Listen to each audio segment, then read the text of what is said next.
please welcome Hank Gickless, Senior Vice President, Science, Technology, and Strategic Planning, Western Growers. Good morning.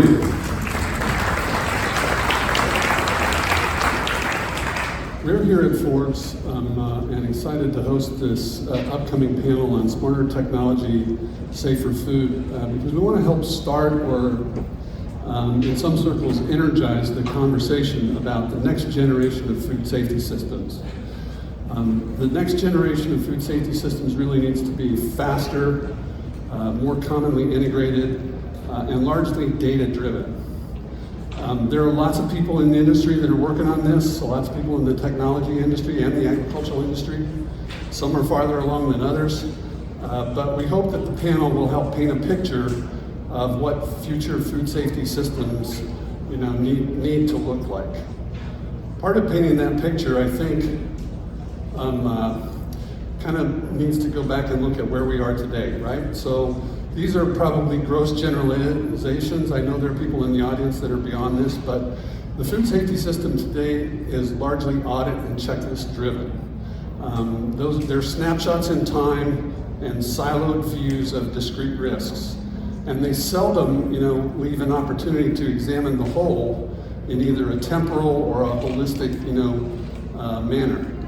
Many of these systems are anchored by a massive paper chase. And those paper chases rob us of our ability to examine trends.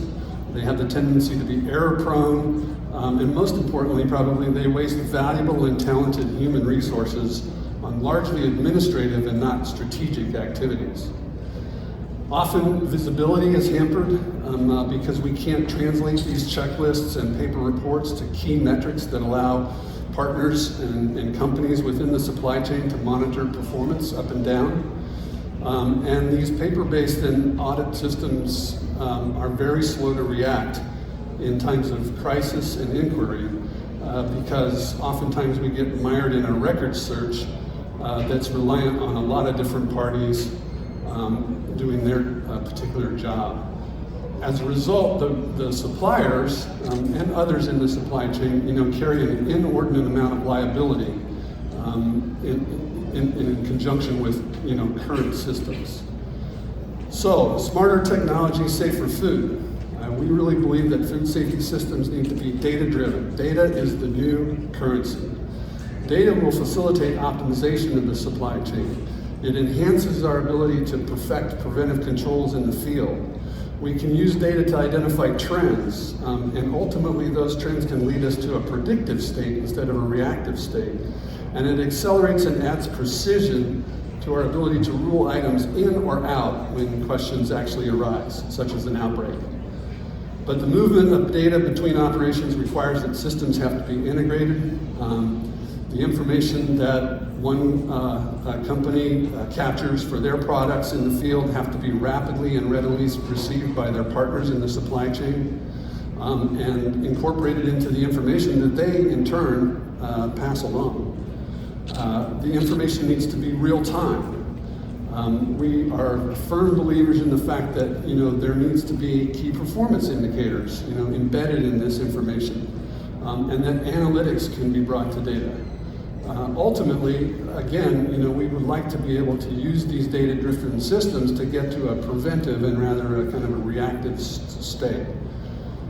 So, Western Growers, in our attempts to accelerate smarter technology and safer food, is launching in collaboration with a couple of the panelists that you'll hear from, iFoods and HarvestMark, a supply chain risk management platform that will digitize food safety data collected in the field, relate that data to products down to the item level, facilitate the movement of that data between systems and supply chain partners, provide visibility to meaningful food safety KPIs, aggregate similar data sets for the benefit of industry in terms of enhancing preventive controls and mitigations, and reducing exposure through tailored insurance offerings, that will go hand in glove, with folks who are actually using real-time data in their food safety systems.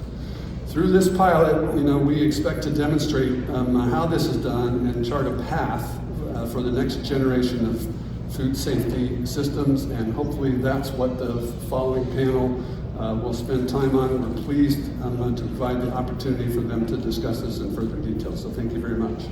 Please welcome to the stage Moderator Frank Yanis, Deputy Commissioner for Food Policy and Response, U.S. Food and Drug Administration, and panelists Minos Athanasiadis, Business Area Director, Harvest Mark and Trimble, Drew McDonald, Vice President, Quality and Food Safety, Taylor Fresh Foods, Vic Smith, President and CEO, J.E. Smith Companies, and Diane Wetherington, CEO, iFood Decision Sciences. Well, good afternoon. It's good to see each and every one of you, and it's a real pleasure being with you. Before we get into the panel, I thought I'd provide a little bit of context and background.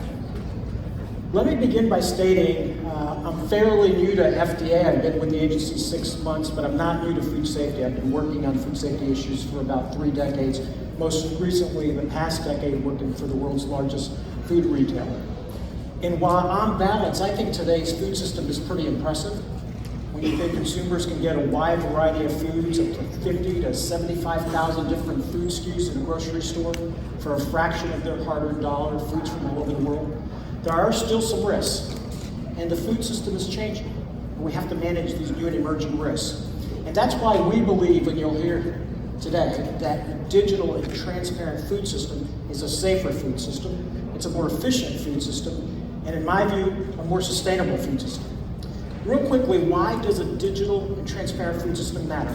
Number one, you're going to hear emphasized today, food safety is still a real risk to real people. We've heard statistics that foodborne illness affects about 1 in every 6 Americans annually, but it's more than a statistic.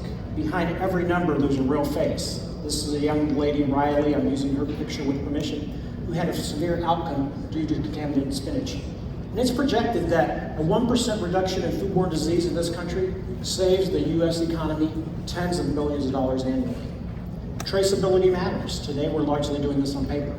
But the ability to trace foods back to origin quickly in the event of a food scare allows us to prevent additional illnesses. Food fraud. How many of you like organic food? Do you know it's reported that there's more organic food produced in the world, or consumed in the world, than is produced in the world?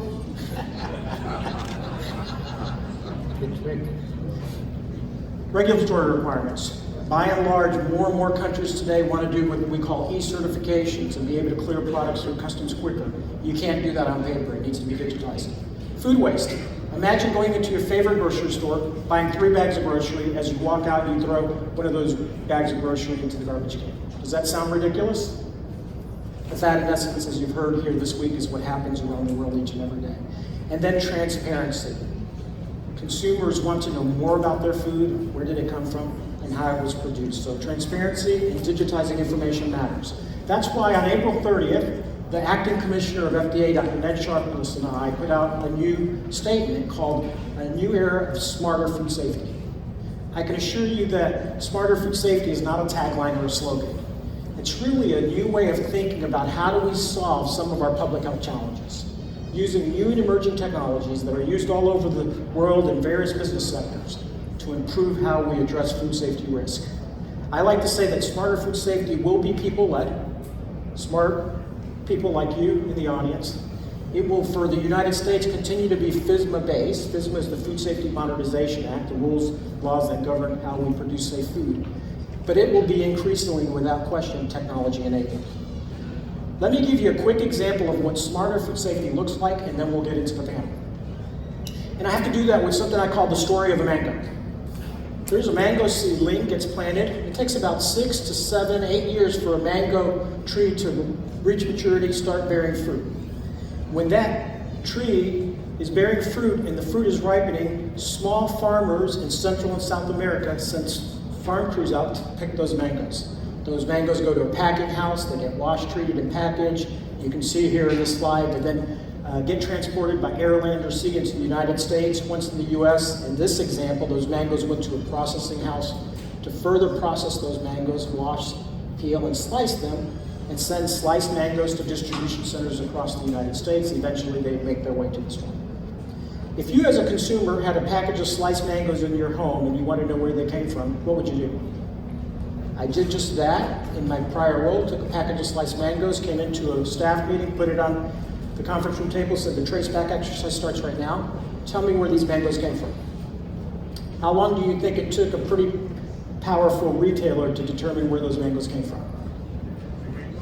2 weeks is somebody's guess, good. Took them 6 days, 18 hours, and 26 minutes. Because it's hard. We only have what we call traceability, one step up, one step back by law. And so you look at every block in the system and you go one step up and you ask for paper records, you go to the next block and you ask for paper records and you have to piece it together. And sometimes you can never piece together the whole story. Started working with suppliers and technology provider using a new and emerging technology that many of you have spoken of and well-versed on, distributed ledger technology, blockchain technology.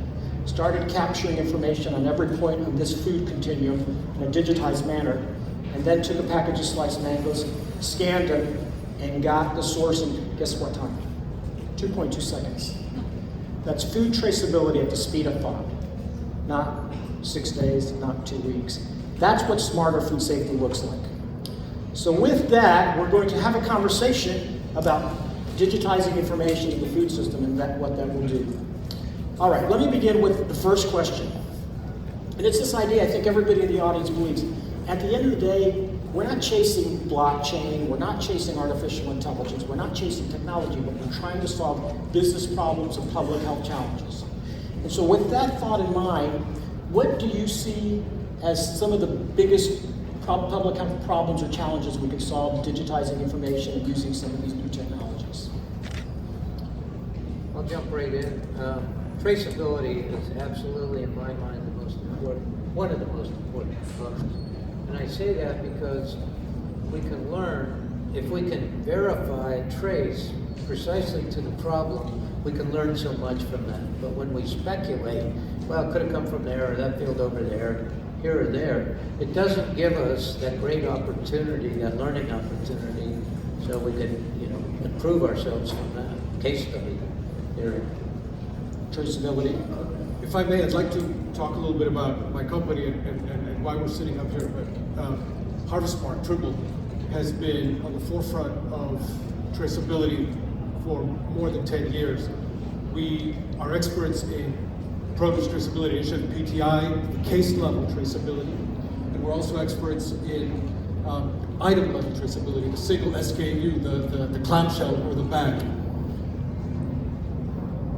What is fantastic about this panel up here today, about the pilot project that Western Growers is putting together, is we're tying traceability along with food safety information, and we're making it available to the grower, to the processor, to the consumer, I should say to the retailer, to the consumer, and ultimately to the regulator, because we need this transparency to be available.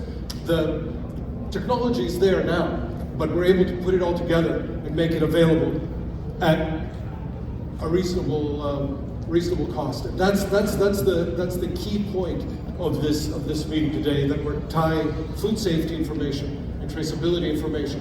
Keep in mind that traceability, case level traceability, gets lost at the store level, because you take out the bags as soon as the product arrives at the store. You can't take out the salad bags, you put them on the shelf, and you throw away the case, thereby breaking the traceability chain. What we're able to do is, by having a code on the individual bag or the individual clamshell, the consumer can go home and get a sense of where his product came from, and a green light saying that this particular product is wholesome, it's good, it's met all the good manufacturing practices and all the good agricultural practices to make it a wholesome, safe piece of fruit or salad to eat. And then finally, and I'm sorry, I hope I'm not hogging the podium here. Finally, the other key thing is by putting all this information on the cloud, we're enabling folks who have their own traceability systems or who are using blockchain applications from their various customers to be able to provide that information, to have access to that information across the board. So it's an open system. It's not a closed system that makes folks use proprietary information. Very good. Yeah, I think what I've heard so far, and I'm going to be a little provocative, and they were worried that I was going to take over the mic, but you know, Thank you. but I think it's very simple in the sense that I think we tend to try to answer a general question with a specific solution on these things. And it really is a specific issue. When we say traceability, and I knew that was going to come up, but what do we mean by traceability? Frank, it'll mean one thing to you, Diane another, and I can go to Colby, I can go to Andrew Fernandez, anyone in the audience and suppliers, it means something, my customers that are perhaps here. So we have to get specific. These generalizations are actually killing us. We're not pushing the envelope. Frank, when you were at Walmart, we were interacting on an issue we had, and I told you, well, the problem is traceability. You would have said, well, what about traceability? Well, what about that? And we would dig down deep into the root cause. So I think that's one of the biggest challenges, is that there are a number of factors, and technology, what I'm excited about what Hank and Diane and Minos and the groups are talking about, and what we're going to participate in is really combining some specific details that we know, from our own experience and across our grower here, Vic Smith, and add others to try to answer specific questions. And that's, to me, the future of AgTech on the software side. Excellent, thank you, Diane. So I'm Diane Weatherington with iFood Decision Sciences. We are a software company focused on the produce industry. Real-time data management, continuous improvement, analytics, predictive modeling, just to get that out of the way. What I think also is very powerful about the platform we're implementing now with people is traceability is very important, and we need that. We need the real-time data, but we're also dealing with an industry that's constantly evolving.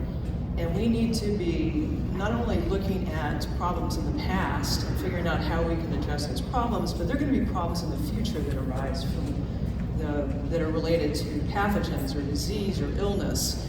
And without data, without having a way to have access to that data, we're not learning from it. We're not learning from the past. Yeah, very good. So a couple of things that I heard here I want to emphasize, that digitizing data in the food system, oftentimes people really gravitate to traceability. Traceability is important to know where foods are and how they get from farm to table. Consumers increasingly want to know. But I think at the end of the day, the bigger concept that we're talking about is desire for greater transparency in food. There is a lot of anonymity in the food system today. And the general belief that if you create tools that allow you to have greater transparency in how food is produced and where it's produced, that transparency leads to accountability and presumably responsibility. But digital technologies could be the use of artificial intelligence. At the agency, we have a pilot underway using artificial intelligence to see can our predictive capabilities get better for food imports. It's more than track and trace. And then I always like to say, track and trace is a start. It's like pouring the concrete for this nation's interstate highway system. But then you want to go from track, trace, and monitor, which is really important. And I think it results in safer food, more sustainable food, and more efficiency. Let me continue on this theme. So, knowing that there are various pilots, and I want to get beyond pilots, I want to start scaling solutions. What do you see are the biggest barriers right now in your sectors with organizations, companies, producers, digitizing more of their information? I'll jump in. Basically, I'm at the lowest end of the food chain as the guy putting the seed in the ground and trying to grow it and sell it. But I see in my peer group a tremendous reluctance to share any data. And it's that, our farmer mentality is, hey, what are you going to do with that data? And what are you going to do to me with that data? And so there's a trust, and I think one of our challenges is, okay, how can we create a trustworthy data collection base that doesn't specifically attribute? There's a famous lawyer that says there's no good reason why you would talk to the police without a lawyer, because you're going to implicate yourself somehow, somewhere. And that's kind of the mentality, reluctance at the base level. So we need to have confidence that we can share data, we can learn from that data, but we're not going to, indict ourselves at the same time. I agree. I think trust is part of it, but trust or the concern about trust comes out of a couple different things. One is, what are you going to do with the data? And if you don't know ahead of time what the plan is, data just for data's sake, let's start collecting this, and just because technology exists to do something doesn't mean it's the right thing. Second is that there's a spectrum out there of folks that, and I know Hank put that photo up there of the kind of grower person over a desk and there's papers everywhere. I would argue that if he's still in business and he's a successful farmer, his program is working. It may look cumbersome, it may look arduous, but he has a system.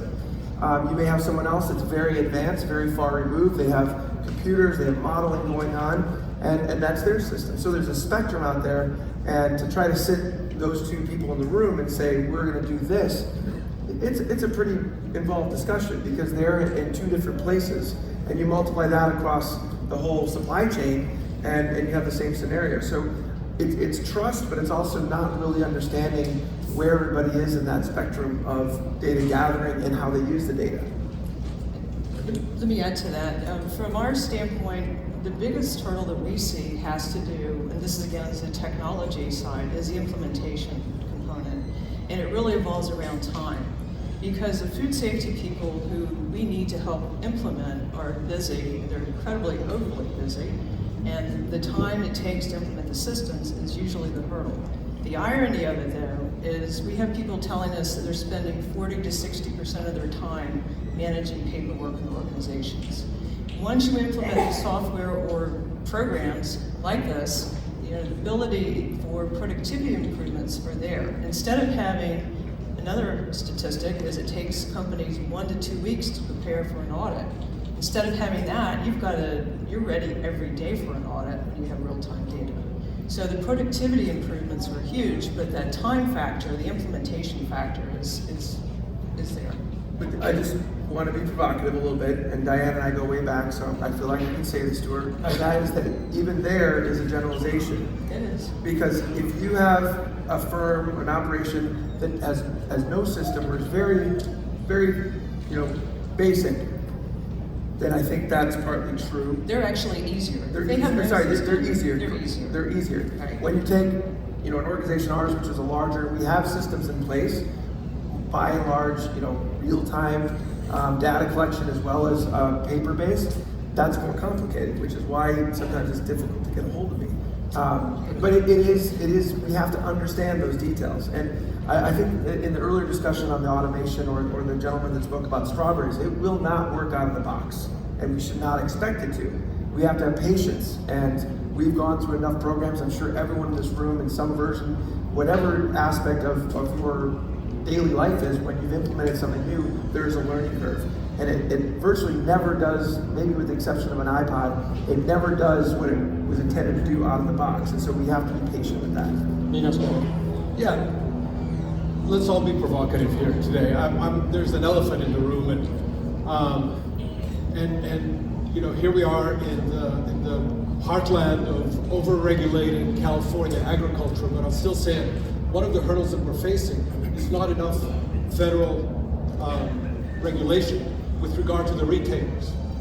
The traceability chain breaks at the retailer level because from the grower's perspective, they do everything they can. And from the processor's perspective, they do everything they can to be able to tell where the product came from, what lot it came from, who harvested it, what day it was harvested. Some of them can even tell you what crop protection chemicals were applied to it. But once it gets to the distribution center, if the grocery retailer doesn't scan that barcode or that QR code, you lose the traceability. So what happens is the day before Thanksgiving, you end up having to take out of every sales outlet that sells romaine, you have to take product completely out, causing hundreds of millions of dollars in losses, all because there's not the retailer is not made to scan the product at the DC level and at the store level, thereby condemning the entire commodity to a recall. Anyway, that's the hurdle I see. So let me wrap up a little of what I heard there, because it's very important, especially for people in the audience that are trying to develop solution. What I heard is that for some of these things to work, you have to create shared value. Absolutely.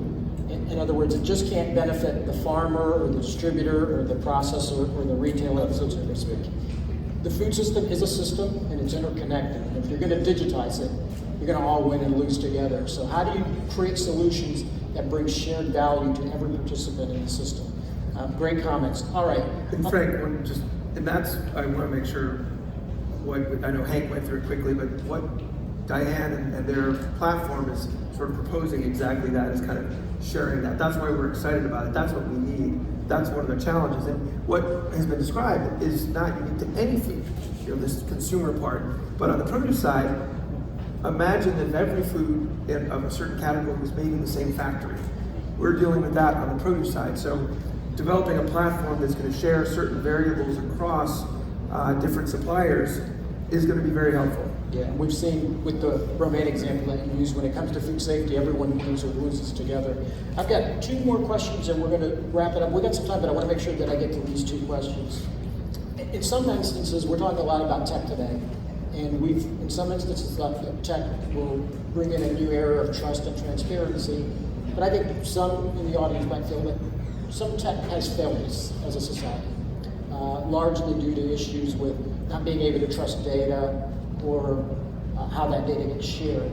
Thinking about a new generation of digital technologies in food, how do you overcome some of these challenges so that data can be trusted? Well, thanks for looking at me.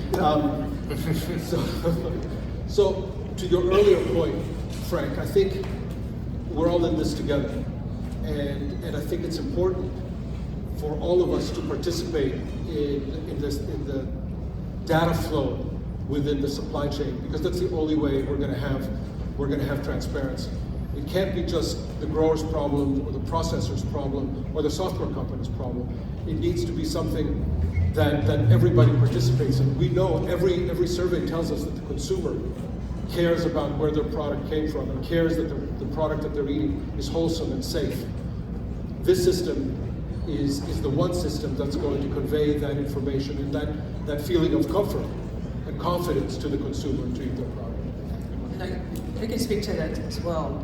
So our company, we were started after the E. coli outbreak in spinach, and one of our initial investors was Western Growers.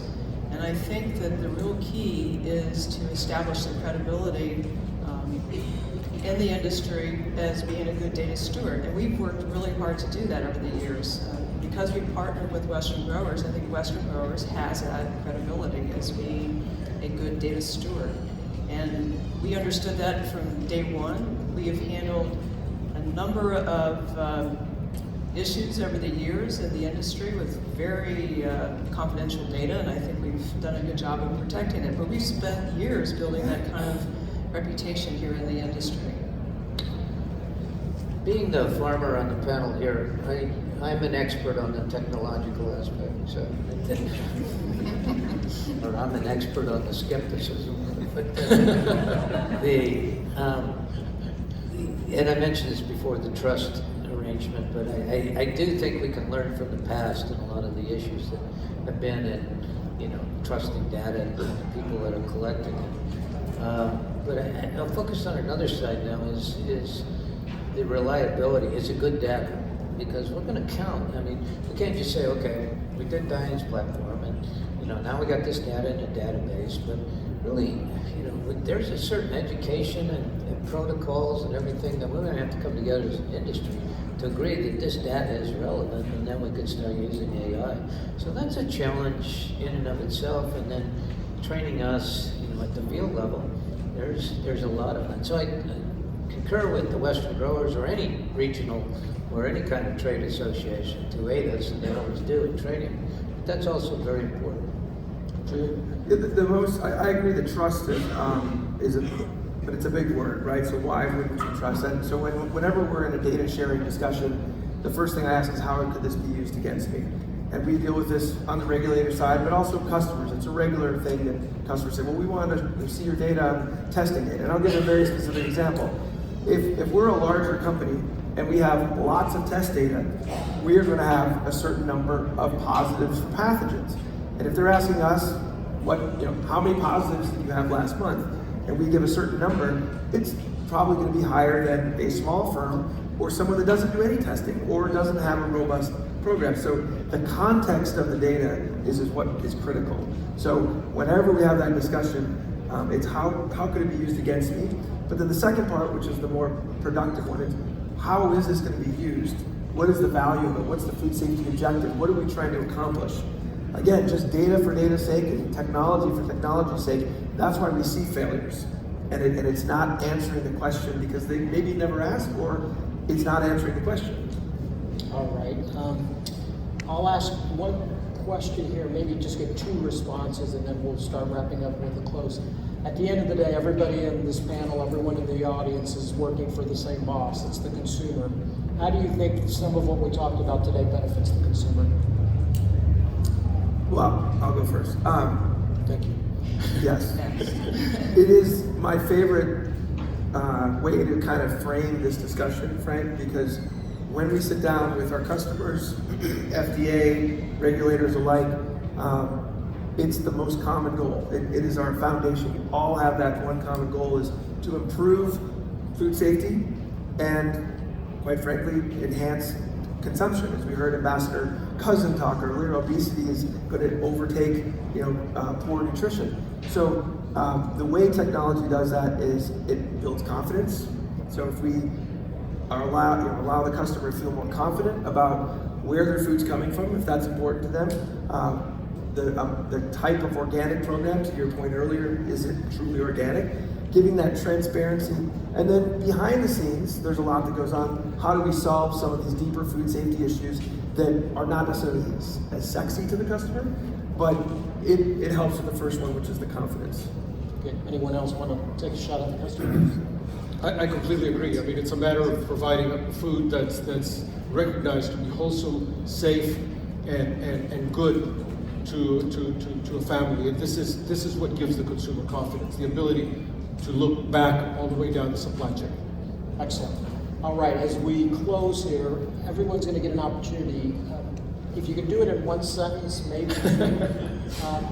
What would you like the audience here to take away from today's panel? Let's start with Diane first.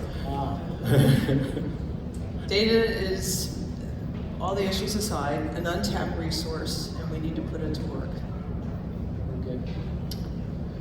I would say that our industry is in continuous need for improvement in food safety. We can never guarantee 100% no-risk food, but we can always strive for perfection, and that continuous need requires, in my mind, technology, focused technology. Don't bring us 100 ideas and 1 or 2 might work, but work with industry closer, and that focused technology can be a big part of the solution.